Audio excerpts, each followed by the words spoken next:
This is number 6 on the AWARE Final Exam Review. And this question deals with symmetry. So we're going all the way back to August. Crazy, huh? Okay, so we got to think about it. I see some key words here. I see even and odd. Okay, so I know I'm going to have to pick between those. And then I see this x-axis, y-axis, x equals origin.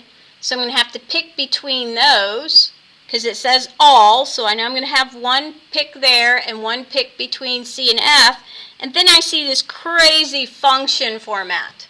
So we're going to leave that one for last. Remember, when we're looking at a polynomial to figure out if it's even or odd, I want the highest exponent. Okay, so my highest exponent is always what we look like. Most of the time it's at the beginning, but it might not be, so we have to double check, and I see my highest exponent is 8. 8 is an even number. Not a big deal. Okay, so let's think about even graphs.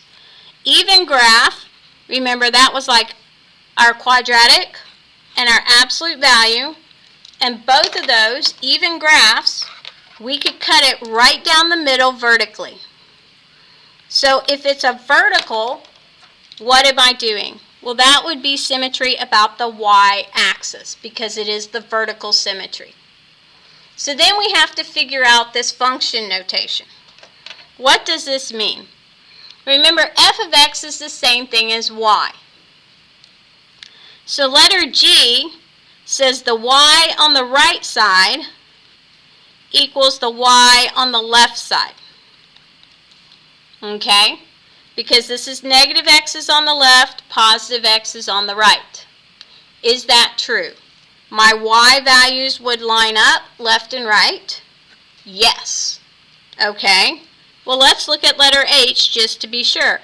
So this would be the y on the right side still, but this equals to a negative y value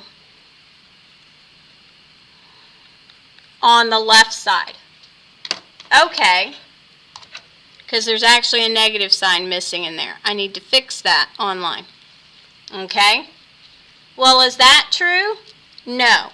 This would be for an odd function because it's upside down on the other side, like our wonderful cubic. So we would select G as another definition for the symmetry.